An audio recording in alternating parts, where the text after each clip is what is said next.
Quem tinha que chegar, chegou, né? Mas muito bom isso, essa divulgação aí na rádio, porque a escola vai saindo da sombra e do anonimato e vai tomando vulto, impacto. Isso é muito importante. Atrai novos alunos também, a própria igreja se destaca por sua seriedade, né? Porque geralmente os evangélicos que estão na mídia são evangélicos que não são evangélicos.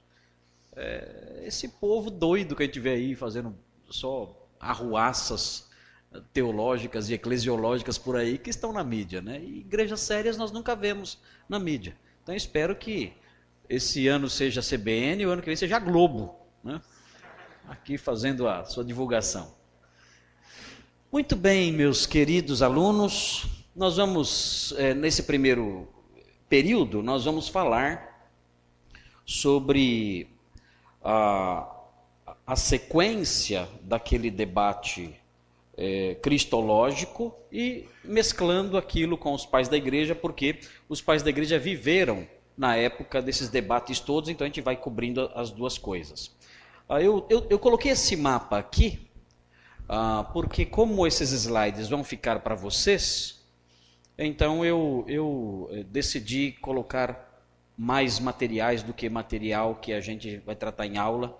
Aqui a cristandade no primeiro século, você usando esse material, você pode usar esse mapa para apontar aí as principais cidades onde o cristianismo se espalhou no século I, aqui até o ano 300 também.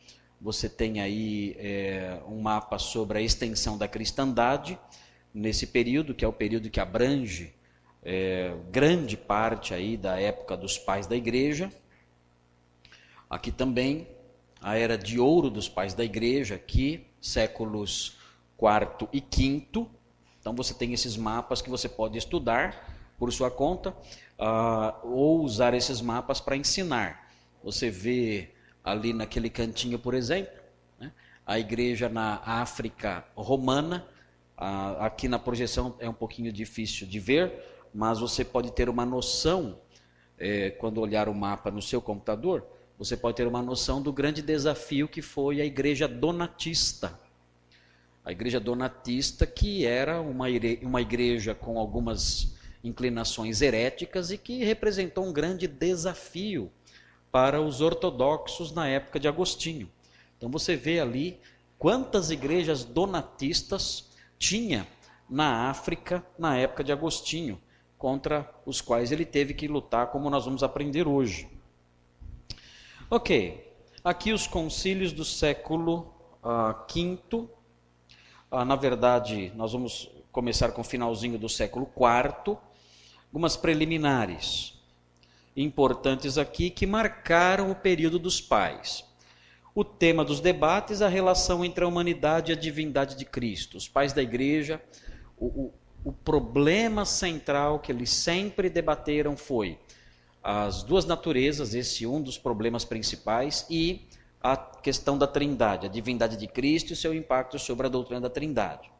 O tema dos concílios do século IV, do século V, é especialmente a relação entre as duas naturezas de Cristo. Os protagonistas desse debate são os representantes das escolas de Alexandria, que adotavam o método alegórico de interpretação. A escola de Alexandria adotava esse método, e os expoentes de Antioquia, que adotavam o método histórico literal. Você encontra os pais da igreja, os grandes expoentes, os grandes nomes da patrística, você encontra esses homens divididos. Alguns são alinhados com a escola de Alexandria. Escola de Alexandria com fortes inclinações para a alegoria, em detrimento do valor histórico do texto, das nuances históricas do texto, a própria história narrada pelo texto, e buscando um sentido supra-histórico e em detrimento dessa história. E o método de Antioquia é um método que valoriza a historicidade do texto e a intenção do autor, o que o autor quis dizer. Então, grosso modo, é isso que distingue as duas escolas. Mas se você quiser entender melhor essas distinções entre a escola de Alexandria e a escola de Antioquia, eu recomendo mais uma vez o livro do Christopher Hall, Lendo as Escrituras com os Pais da Igreja. Ele vai explicar e vai dar exemplos do método alexandrino e do método de Antioquia. A Alexandria, com sua tônica mais no sentido espiritual do texto, dava ênfase na natureza divina de Jesus. Esta permanece imutável e impassível mesmo após a encarnação. A natureza humana não precisava ser integral em Cristo. E acusados aí de docetismo. Um dos expoentes disso, como nós veremos, é Apolinário. Apolinário entendia que Cristo tinha uma humanidade mutilada. Ele não tinha uma alma humana. Então você olha para o ser humano, se você for dicotomista, você vai dizer o homem é corpo e alma, ou corpo e espírito. Apolinário diria, não, sim, o homem é corpo e alma, ou corpo e espírito, mas em Cristo, a parte espiritual de Cristo era o verbo. Então Cristo não tinha uma alma humana. Ele não era totalmente humano, na visão de Apolinário.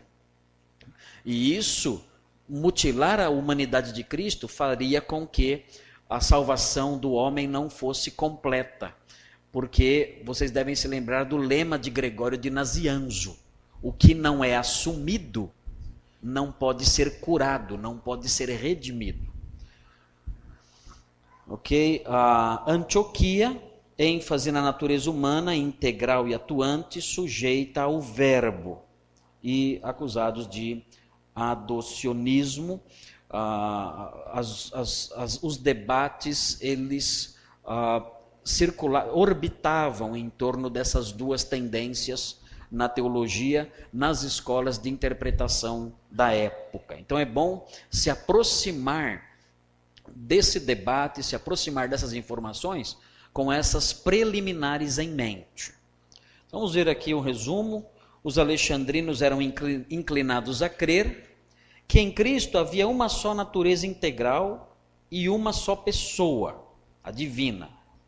Já os antioquinos tendiam a afirmar a existência de duas naturezas e duas pessoas. Então você vê, por exemplo, no primeiro caso, o fato de haver uma só natureza integral e uma só pessoa, você vê isso em Eutiques, que foi condenado em Calcedônia, que entendia que havia uma só natureza em Jesus, mas era uma natureza híbrida, uma mescla de natureza divina e humana, as duas misturadas, formando um terceiro tipo de natureza que não era,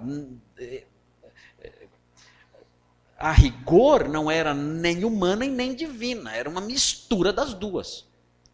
E você vê o segundo exemplo das duas pessoas, você vê em Nestor, ou Nestorius, 20 anos antes de Eutiques, dizendo que em Cristo existiam duas pessoas, que Maria era a mãe da parte humana de Cristo e que havia uma diferença entre a parte humana e a divina, uma diferença em termos de pessoa. Havia dois núcleos pessoais em Cristo, um humano e um divino.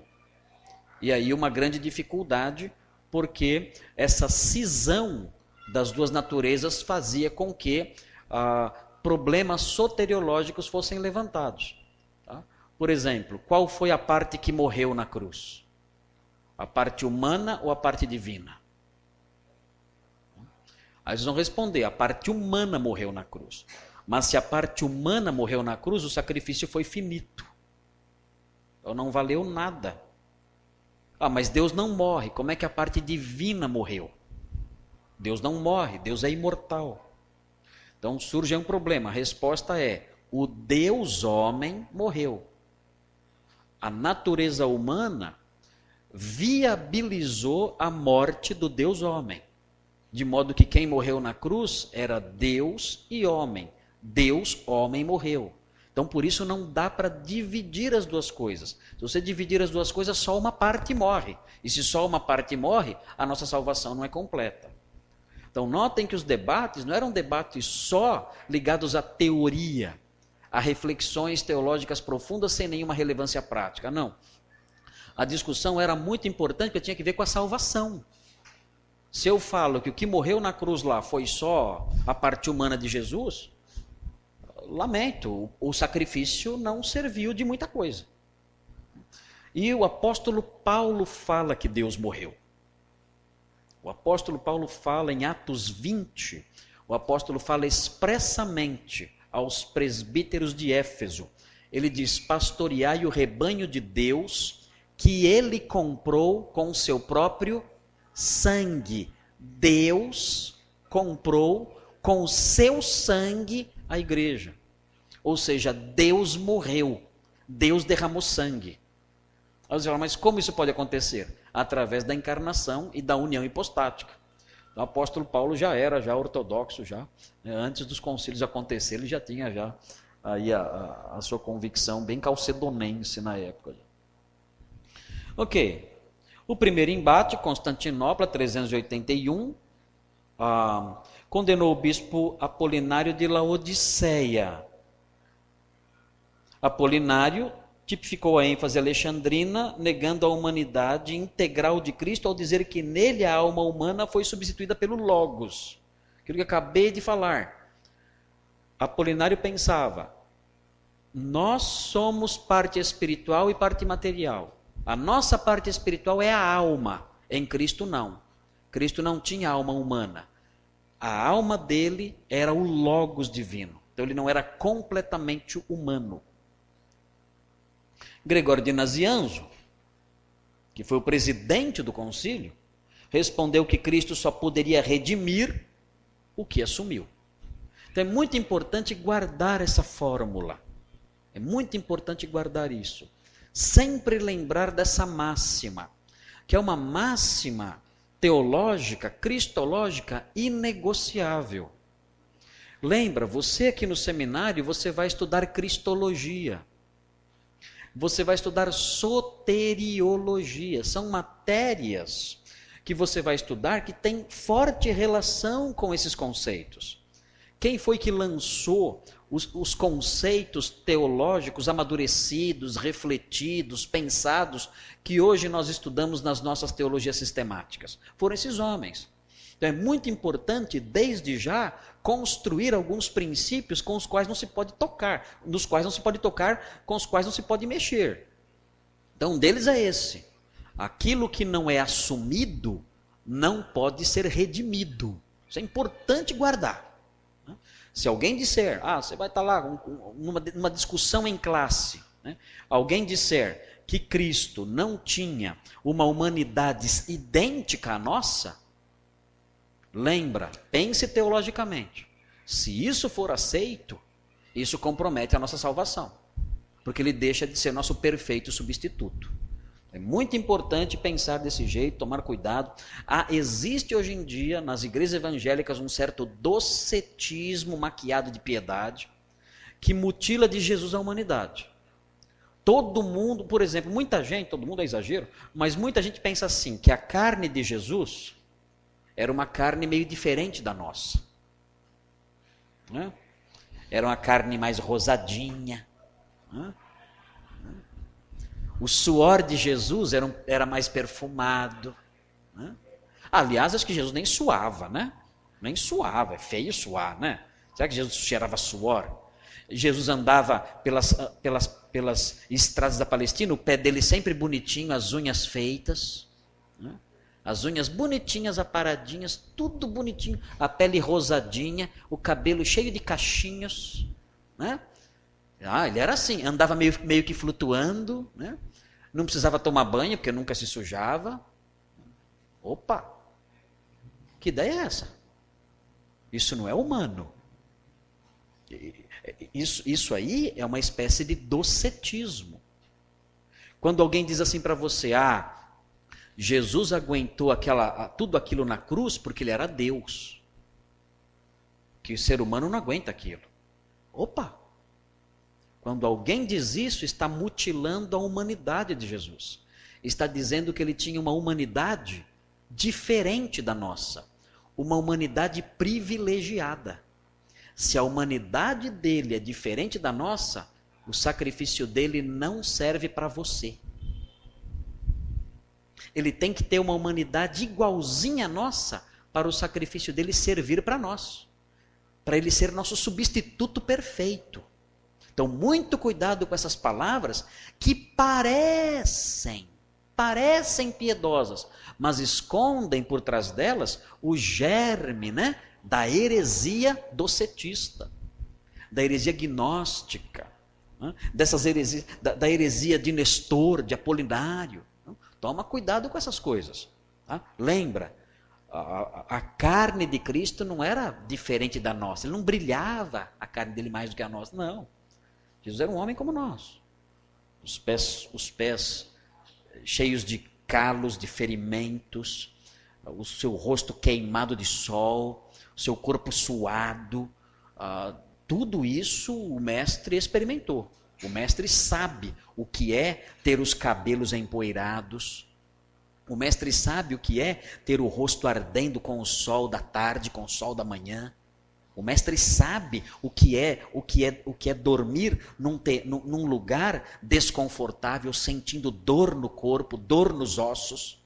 Ele sabe o que é isso. Ele sabe o que é o desconforto destas coisas. Ele sabe o que é viver dentro disso aqui, que a gente chama de corpo. Ele sabe o que é viver nisso. Que a humanidade dele foi real. Ele desceu até aqui, morou aqui. Foi o homem perfeito. Então nós temos que lembrar disso. E isso tem reflexos na soteriologia. É porque ele é o homem perfeito que ele pode ser o salvador perfeito. Muito bem. Em seguida, nós temos o concílio de Éfeso, 381, Calcedônia. Constantinopla, 381, condenou Apolinário. Logo em seguida, 40 anos depois, você tem o concílio de Éfeso, que lida aí com uma outra questão, que os pais têm que lidar com outra questão. 381, Gregório de Nazianzo fez toda a diferença. Agora o concílio de Éfeso, veja o que acontece. Aparece um personagem novo, Nestório, você pode chamá-lo de Nestor também, alguns livros trazem Nestórios, aí é difícil que a tradução de nome, fica difícil qualquer um que você quiser adotar está certo. Então Nestório, patriarca de Constantinopla, veja, era um homem que tinha tudo para ser um pai da igreja, né? Na época, já um homem muito influente. Era partidário da tradição de Antioquia, ênfase na humanidade, e no Natal de 428, pregou um sermão contra o título Theotokos. Guarda essa palavra. Theotokos. Esse título era um título dado a Maria. E o que significa Theotokos? Mãe de Deus. Esse título está certo ou errado? Esse título está certíssimo. Certíssimo. Teologicamente é um título corretíssimo. Eu sei que vocês querem me tacar uma pedra agora, né? Mas note bem, por que isso nos deixa sentindo desconfortáveis? Porque nós estamos fazendo a leitura do texto, do termo, com os olhos de brasileiros que têm problemas com os católicos. Então quando fala Maria é mãe de Deus, na hora eu já me armo. Não é não. Não era este o sentido, não era esse o problema enfrentado aqui. Quando os teólogos do passado diziam que Maria era mãe de Deus, eles não estavam querendo enaltecer Maria. Hoje sim, né? Hoje se eu falo Maria é mãe de Deus, o objetivo qual é? Enaltecer Maria. Nesses dias não, Maria, ninguém nem ligava para ela nessa época aqui. Ligava, mas não nesses debates. Quando alguém dizia nesses debates que Maria era mãe de Deus, queria com isso enaltecer Cristo encarnado. Queria com isso enaltecer Cristo já no ventre de Maria. Dizer, olha, aquele ente que estava na barriga de Maria, aquele ente já era o próprio Deus. De modo que Maria gerou, quando Cristo se encarnou, Maria estava gerando alguém que não era só homem. Maria estava gerando alguém que era também Deus. Por isso esse título, Mãe de Deus, se aplicava a ela. Porque Jesus é Deus. Então, é nesse aspecto que Maria é mãe de Deus. Não é para enaltecer Maria, para gerar aí toda aquela mariolatria que a gente vê hoje em dia, nada disso. Então, teologicamente, você pode falar que Maria é mãe de Deus. Você pode falar. É correto. Mas evita falar na igreja, por exemplo, na escola dominical. Se você falar na escola dominical, vai ter gente que não vai entender isso. E mesmo que você explique, não vai adiantar nada. Então, esse é o tipo da linguagem que a gente tem que usar no contexto mais acadêmico. Porque aí os seminaristas, os pastores, os teólogos que estudam isso saberão exatamente o que você quer dizer e não vai ter problema nenhum. Agora, você chegar para uma pessoa humilde, uma pessoa simples, né? Uma pessoa que nunca estudou teologia, chegar e falar assim, olha, Maria é mãe de Deus, o Granconato falou que Maria é mãe de Deus e é uma bênção. Pronto.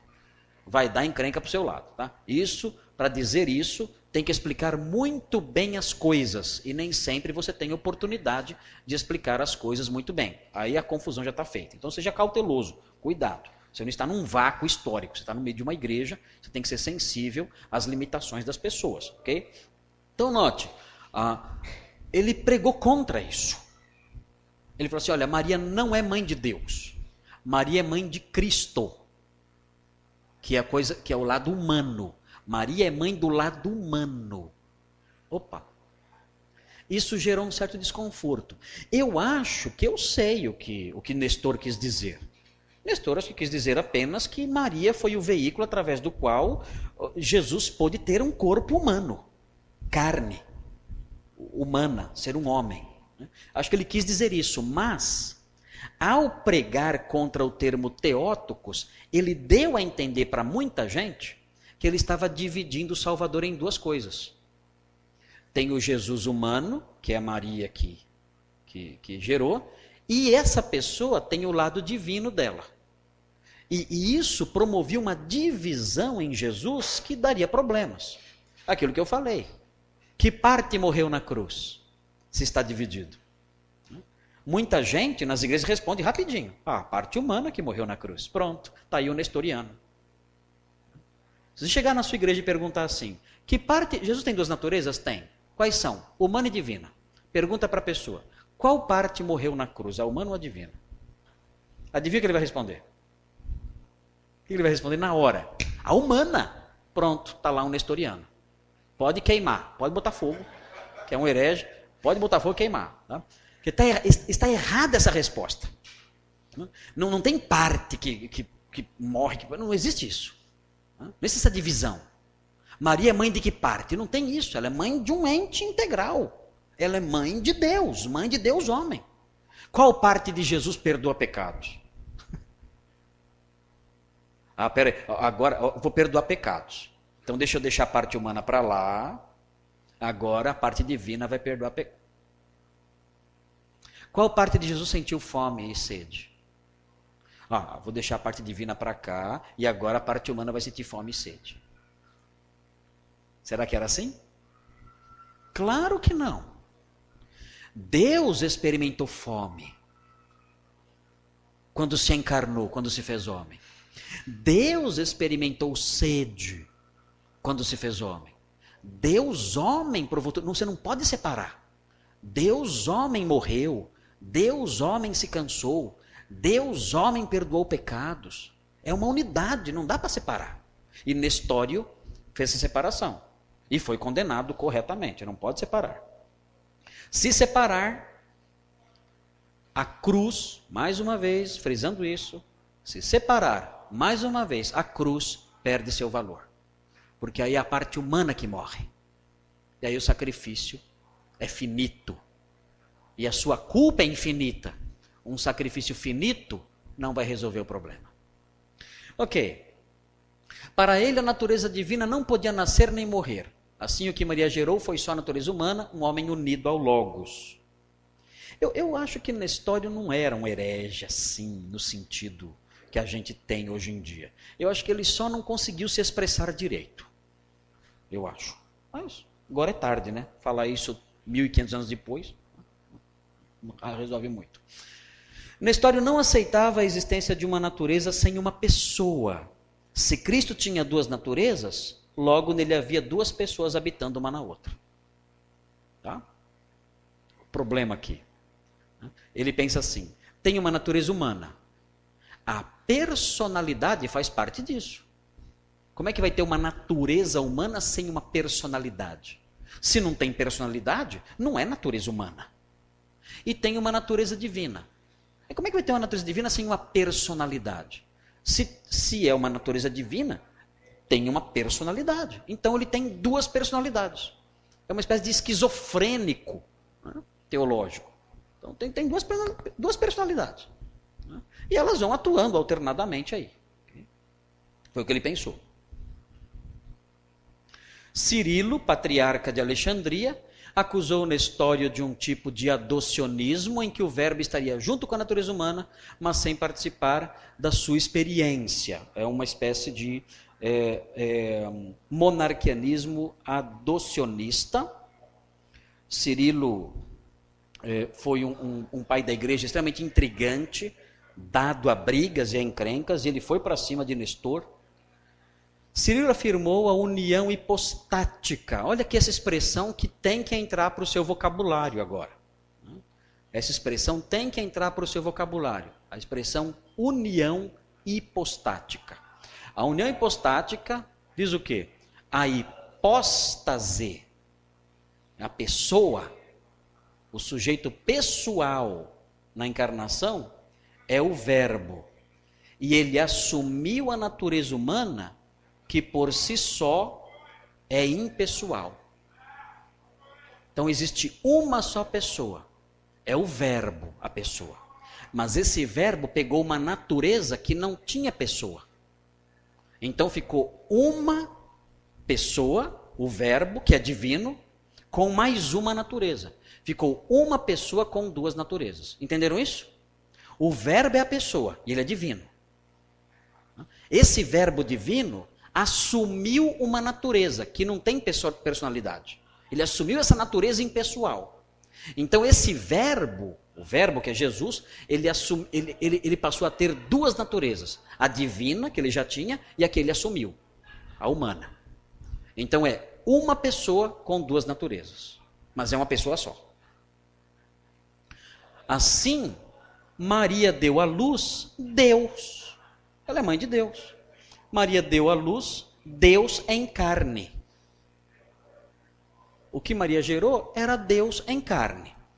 Daí decorreu o princípio da communicatio idiomatum. O que é isso? Communicatio idiomatum. Presta atenção nisso aqui, porque isso resolve uma série de problemas. Deixa eu perguntar para vocês uma coisa. Deus morre? Deus pode morrer? Deus não pode morrer. Deus pode ser tentado? Não. Não pode. Deus pode se cansar? Ok, todas as respostas estão certas. Agora deixa eu perguntar outra coisa. Deus já se cansou alguma vez? Sim. Sim ou não? Deus já foi tentado alguma vez? Deus já morreu alguma vez? Mas como foi possível um Deus que não pode ser tentado, que não pode se cansar e que não pode morrer, como foi possível ele experimentar tudo isso? Resposta: communicatio idiomatum. O que significa isso? Significa comunicação de atributos. Comunicação de atributos. Quando Cristo assumiu a natureza humana, alguns atributos da natureza humana foram comunicados para a natureza divina. Mortalidade. Isso é coisa de humano. Foi comunicado para a natureza divina. Cansaço. Foi comunicado para a natureza divina. Alguns atributos da natureza humana foram comunicados para a divina. Aí Deus, através dessa comunicação desses atributos, pôde se cansar, sentir sono, sentir sede, morrer, chorar. Tudo isso faz parte da nossa natureza, mas foi comunicado a ele. E aí ele foi capaz de experimentar o que nós experimentamos. Não é bonito isso? Não é bonito? Então, Cristo vestiu a nossa carne. Vestiu a nossa carne. E a nossa carne, essa roupa, a nossa carne, é um manto cheio de espinhos. Nós temos fome, nós temos dor, nós temos frio, nós temos solidão. Tudo isso nós temos. Essa capa que nos cobre a nossa humanidade é uma capa cheia de espinhos por dentro. O que Deus fez? Ele pegou essa capa e vestiu. Aí o Deus que não sente frio, experimentou o frio. O Deus que não sente cansaço, experimentou cansaço. Deus que não morre, experimentou a morte. É a comunicação dos atributos humanos à natureza divina. Por isso eu posso falar que Jesus experimentou tudo que eu experimento. Ele sabe como é o drama humano, porque ele vestiu a capa da nossa humanidade, com todos os espinhos que a gente sabe que ela tem. É muito lindo isso, né? Muito lindo até porque a história da igreja nesse ponto, ela nos lança ao chão, né? Agradecendo a Deus, Senhor, como pode isso? Aquele rei que nunca sentiu fome, ele desce aqui, né, nessa choupana que é esse mundo e passa fome aqui. E não sabia o que era fome, ele vem aqui e experimenta a nossa fome. Para ser nosso substituto, para trilhar o nosso caminho, né? E ser nosso substituto perfeito até na morte. Então, é muito linda a história do pensamento cristão nesse momento, né? Então, aqui você vê a riqueza do pensamento dos pais. Os pais, eles deram as respostas que nós precisávamos. Como podia Deus morrer? Eles criaram uma palavrinha, uma expressãozinha que não tem na Bíblia. Não tem na Bíblia isso. Comunicatio idiomatum, comunicação de atributos, não tem. Comunicação de atributos não tem isso na Bíblia. Mas, pelo estudo da palavra, vendo que Jesus era Deus e sentia frio, que Jesus era Deus e era tentado, que Jesus era Deus e morreu, vendo isso, descobriram, os atributos foram comunicados para a natureza divina dele. E ele experimentou tudo isso. Então aqui você vê o tamanho da humilhação de Cristo.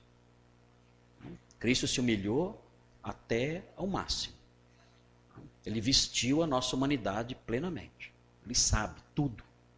Então, quando você estiver trabalhando com dor na perna, de tanto andar no seu trabalho, né? Ou quando você estiver lavando roupa, hoje em dia não lava mais roupa, né? Põe na máquina. Antigamente as mulheres lavavam roupa no sol, né? O sol batendo no rosto, aquele cansaço, dor nos braços. As pessoas caminhavam bastante, sentiam dores nas pernas, trabalhando, tendo que caminhar muito para realizar suas vendas, para realizar os seus trabalhos. Então, quando isso acontece conosco, o que nós temos que lembrar? O meu rei sabe o que é ter dor na perna. Meu rei teve dor na perna. Meu rei teve dor na coluna. Teve. Meu rei teve o sol nos olhos. Teve tudo isso. Meu rei teve sede, queria beber água, sede, queria dormir. Tudo isso ele teve. Nosso rei sabe o que é viver isso aqui. Viver aqui e nisso aqui. Muito bem. Então gravem essa expressão, a communicatio idiomatum. Muito importante isso, não esqueça mais isso. Resultados do concílio de Éfeso. O concílio condenou Nestório e sua cristologia. Nestório foi deposto e exilado. Em Éfeso foi aprovado o termo Theotokos. Lembra? Theotokos, mãe de Deus. Está correto? Ressaltando que o filho do Pai é o mesmo que o filho de Maria. Cirilo, para obter o apoio de Antioquia, aceitou que Jesus Cristo tinha duas naturezas, mas mais tarde, na Fórmula da União, defendeu que as duas naturezas são distintas só teoricamente. Porque Cirilo, na verdade, esse pai da igreja aqui, Cirilo de Alexandria, ele foi um homem muito violento, um homem complicado. Dos pais da igreja, o mais reprovável, Cirilo de Alexandria. Esse cara... Inclusive, existem até acusações contra ele de assassinato. Contra ele. Dizem que ele foi o responsável moral pelo assassinato de uma pagã muito querida em Alexandria, chamada Hipásia, ou Hipátia. Hipátia era uma jovem linda, muito bonita, filósofa, matemática, uma mulher de muita inteligência e de uma conduta muito reta. Tinha vários alunos apaixonados por ela, né? E ela não quis se casar com nenhum. Vários alunos se aproximavam dela. Um filme. Esse filme, ele retrata... Cuidado com esses filmes, porque retrata lá os cristãos todo um bando de louco, né? E isso não é... Tem que tomar cuidado com o modo como transmite, né, as coisas. Mas esse filme certamente fala disso aí, né, de Hipátia e tudo mais, né? Mas essa senhora, essa jovem, ela era muito respeitada tanto por cristãos como por pagãos, e ela foi morta por uma turba de cristãos enraivecidos que retalharam ela todinha. Eu não sei, o filme mostra isso? Mostra ela sendo retalhada? Ela morre. A morte dela foi uma morte horrível, porque eles arrancaram a carne dela dos ossos, com cacos de telha, com cacos de barro, né? Arrancaram, cortaram ela toda, deixaram ela totalmente retalhada, arrastaram-na nua até um templo pagão, e ali ela foi trucidada, toda cortada e morta. E foram os cristãos que fizeram isso. E dizem que os cristãos fizeram isso estimulados por Cirilo de Alexandria. E é bem possível. É bem possível. Agora, isso que eu vou falar não justifica nada, né? Mas naquela época havia uma guerra em Alexandria dos cristãos contra os pagãos, e um matava o outro, né? Isso foi feito com Hipásia, porque um diácono da cidade, algum tempo antes, tinha sido morto pelo prefeito, que era amigo de Hipásia. Então foi uma retaliação dos cristãos, uma vingança dos cristãos. Depois os pagãos mataram também mais cristãos, então era uma guerra constante, né? Mas enfim, isso não justifica a conduta dos cristãos. O fato é que Cirilo, ele tem algumas manchas na biografia dele. Algumas manchas muito feias. Ele não é um pai da igreja que inspira muita confiança no que diz respeito à sua conduta, à sua postura. Parece que ele foi mais político, fazendo joguetes e usando até métodos espúrios para conseguir os seus intentos, né? Então eu olho para Cirilo com muita reserva. Ok. Agora, 20 anos depois, temos o concílio de Calcedônia, 20 anos depois de Éfeso. Você vê aí Dióscoro. Dióscoro era sucessor de Cirilo. E não era muito melhor do que ele, não. Acho que era até pior. Dióscoro acho que era até pior do que ele. E ele insistia que em Cristo havia uma só natureza encarnada. Aí mutila a outra natureza, no caso, geralmente é a humana que é mutilada. Teodoreto de Ciro, bispo de Antioquia, enfatizava as duas naturezas. Eutiques, monge de Constantinopla, partidário de Alexandria, disse que Cristo era um ser híbrido.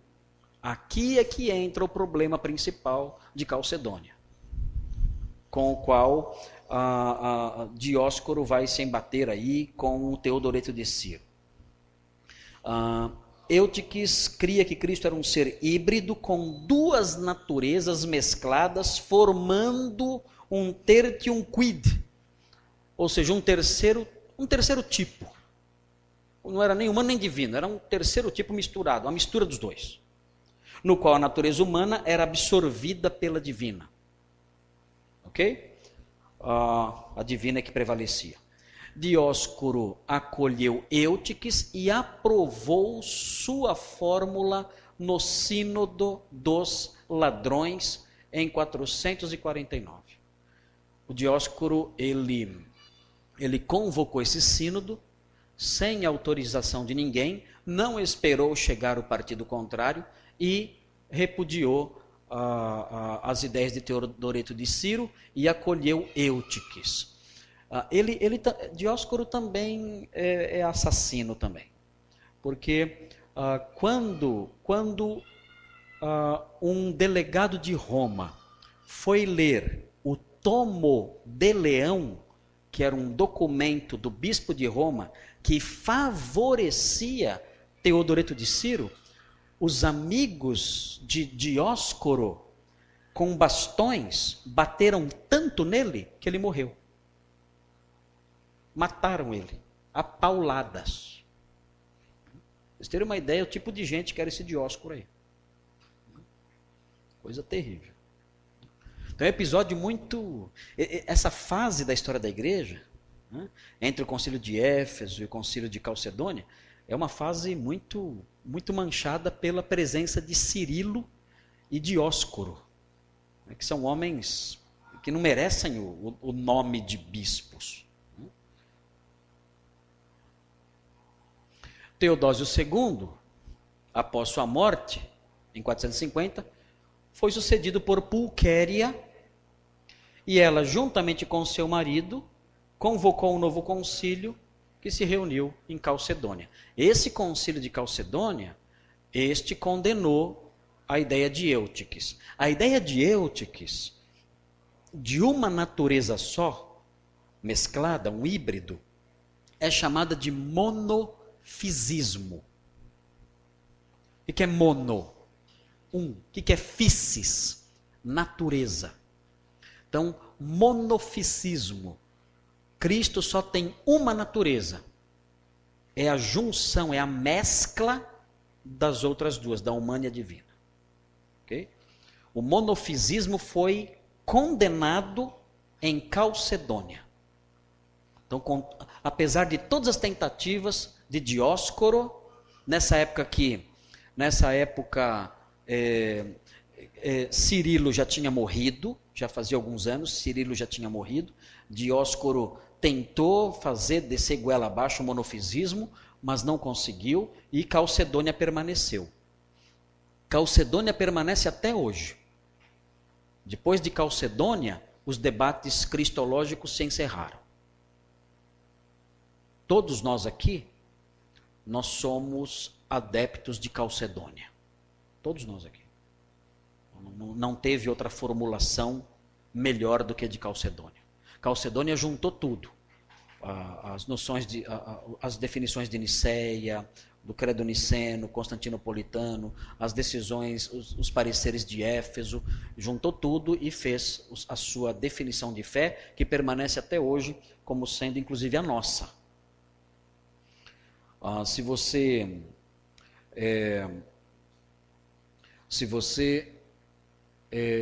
avaliar o catolicismo romano nesse aspecto, e nós, que somos protestantes, vocês vão ver que o catolicismo romano e nós, nesse aspecto, somos idênticos. Ou seja, você pega a definição de Calcedônia, você assina embaixo dela, sem problema nenhum. O católico pega e assina embaixo dela também, sem problema nenhum. Nós não temos com os católicos problemas nesse campo. Tá tudo certo. Nosso problema com os católicos é em outras áreas. Soteriologia, eclesiologia, autoridade. Aí sim que complica tudo. Mas nesse campo aqui, nós não temos problemas com os católicos. Nós estamos de mãos dadas com os católicos. Nesse aspecto aqui. Ok, a Calcedônia teve a participação de 500 bispos, Dióscoro foi deposto e exilado, bem feito. O Tomo de Leão, rejeitado no Sínodo dos Ladrões, foi lido e debatido.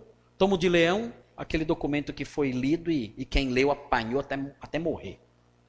Morreu que nem cachorro, porque mataram a pauladas, né? Nem cachorro morre com paulada hoje em dia.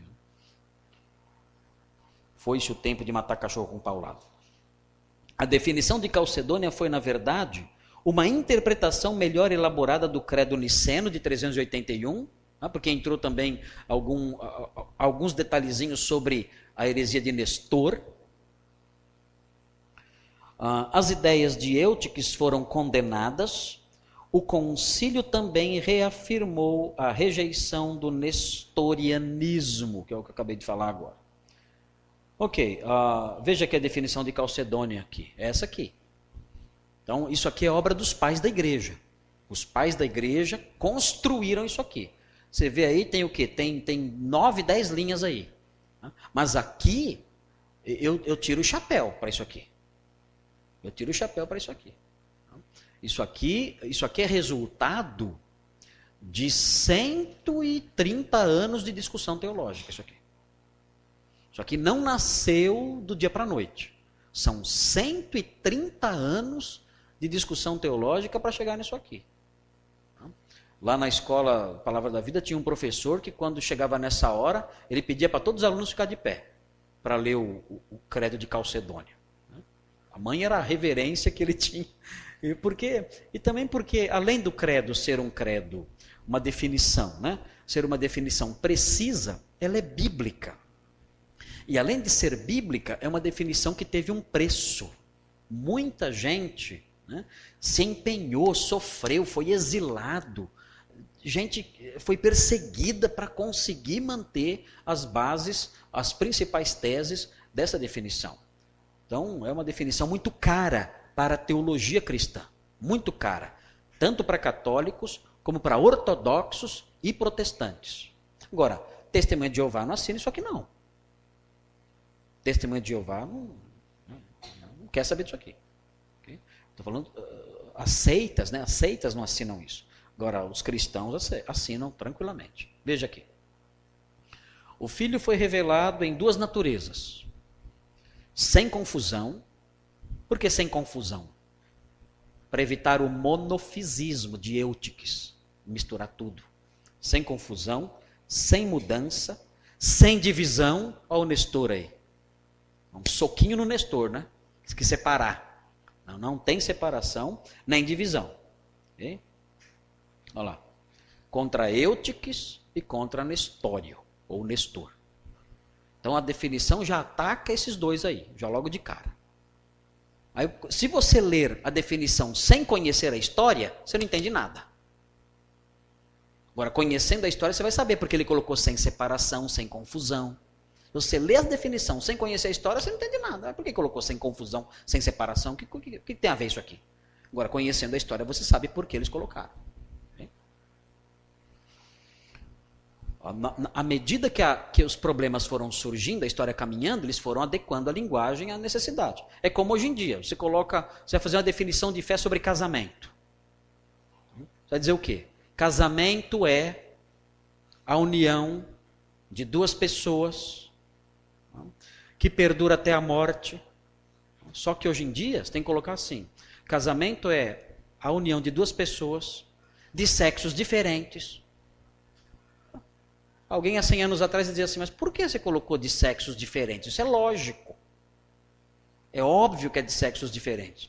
Hoje em dia, você já não pode deixar de discriminar, de colocar lá de sexos diferentes. porque já estão dizendo que tem casamento com pessoas do mesmo sexo.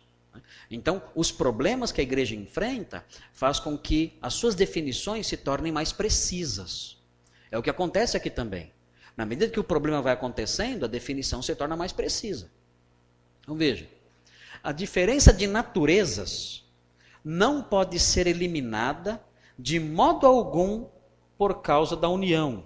Contra quem isso? Contra Eutiques. A diferença de naturezas não pode ser eliminada de modo algum por causa da união. Se der de que juntou as duas, misturou tudo e ficou uma só, que não é nem humana nem divina, isso aí acaba com a cruz. E por último, mas as propriedades de cada natureza são preservadas e reunidas em uma só pessoa. Prosopon. Próximo significa rosto. Então, numa só pessoa. E uma só hipóstase. Não separada ou dividida em duas pessoas. Contra quem é isso? Contra a história. Não dividiu. Okay? Então essa é a definição aí de Calcedônia, da cristologia de Calcedônia, que é obra dos pais da igreja. E os pais da igreja construíram isso. É uma herança que ficou para sempre. Veja, 451 isso aqui.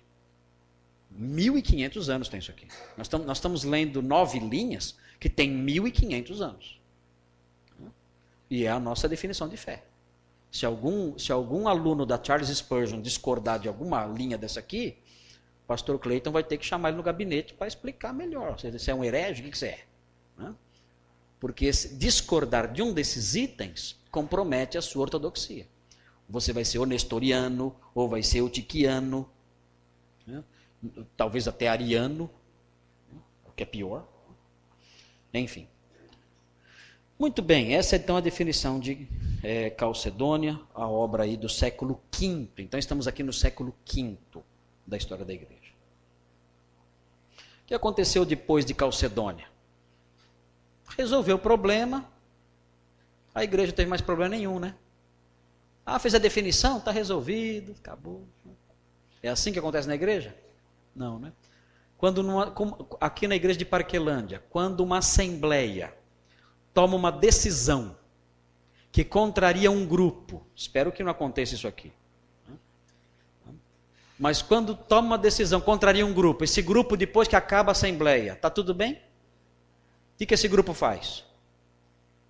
Descontentamento, né? Começam a falar, alguns vão para outra igreja, outros ficam sem vir durante algum tempo, né? Ou seja, o fim de uma assembleia não significa o fim de um problema. Né? E quem estuda a história da igreja nem estranha isso. Né? Assim, acabou a assembleia, grande coisa.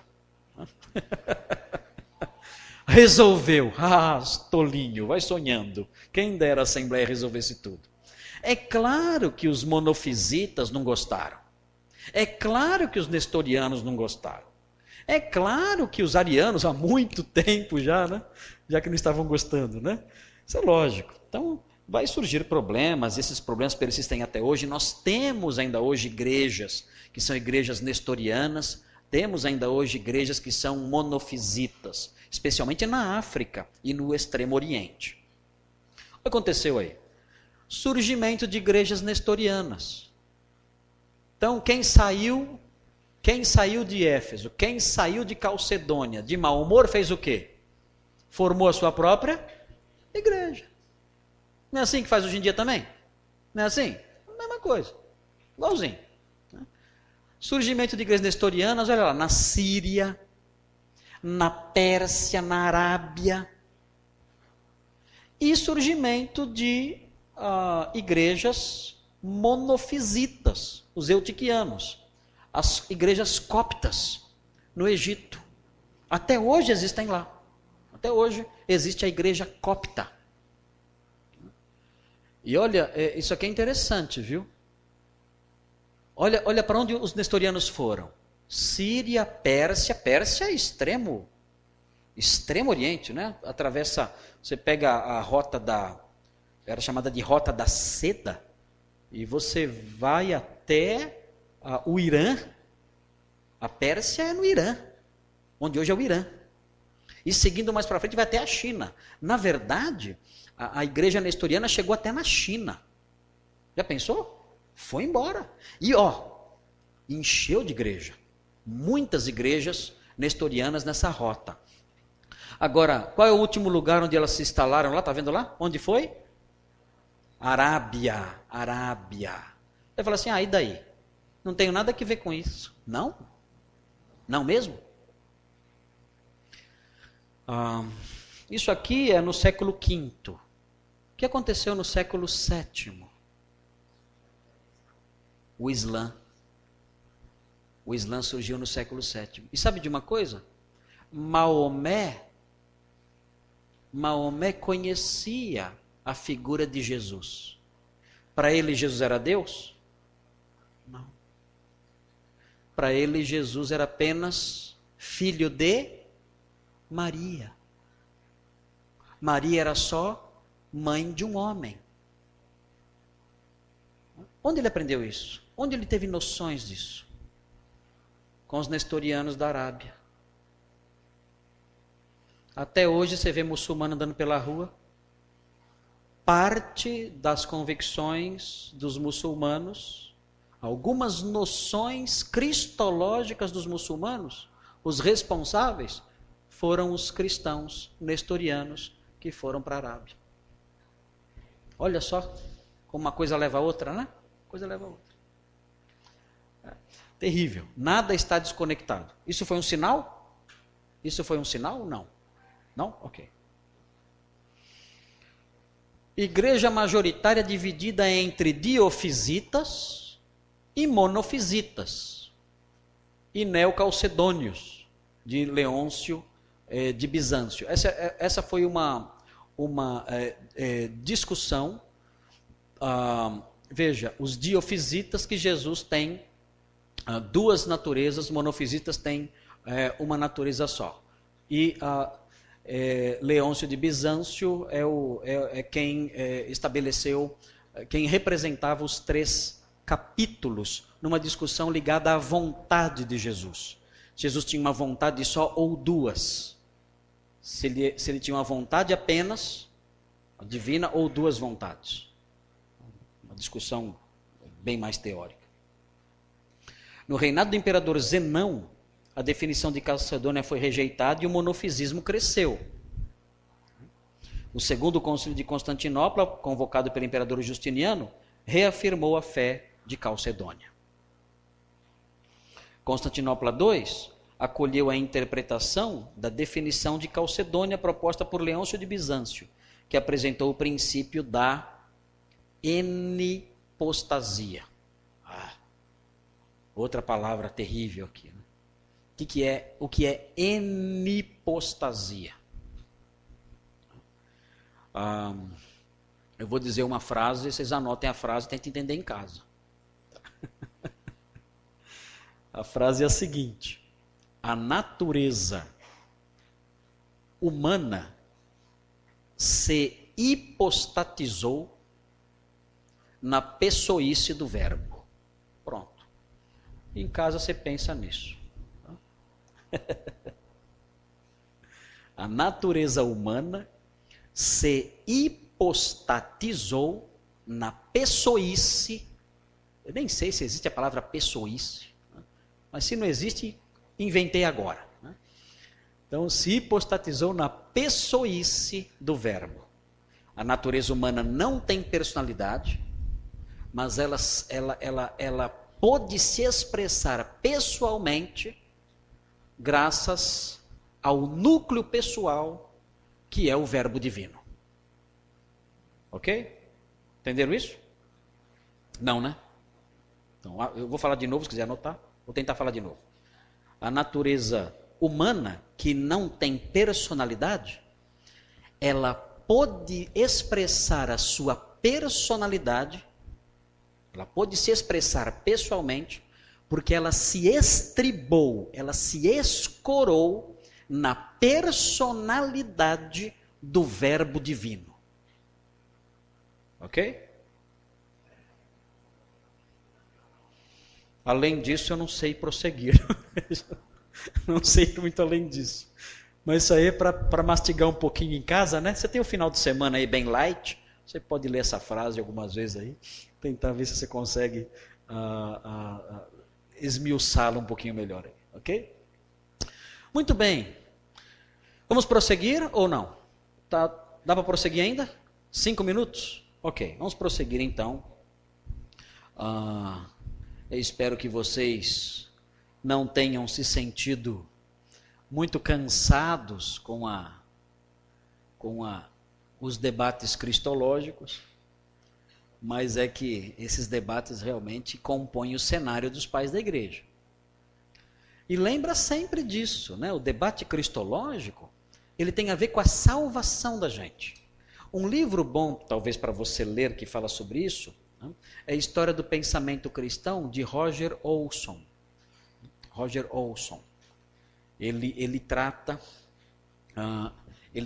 desse tema, que os debates cristológicos tinham como alvo preservar a soteriologia. Essa é a tese do Roger Olson. Preservar a soteriologia. Isso é importante conhecer o debate cristológico. Bom, muito bem. Aqui, História do Pensamento Cristão, uma nova sessão 4. E aqui a gente já começa a entrar na fase áurea. A fase áurea da patrística. A fase áurea é representada pela pessoa de Agostinho de Hipona, que é o maior dentre os pais da igreja. O maior em todos os aspectos, né? Ele é o maior porque ele foi o homem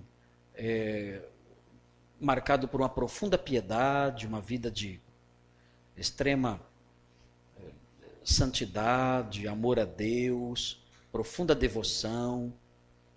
Então, Agostinho é alguém que quando você lê, você percebe o quanto esse homem vivia em comunhão com Deus e o amava intensamente, intensamente. Agostinho, ele é apaixonado por Deus como nenhum outro personagem da história da igreja jamais pôde expressar.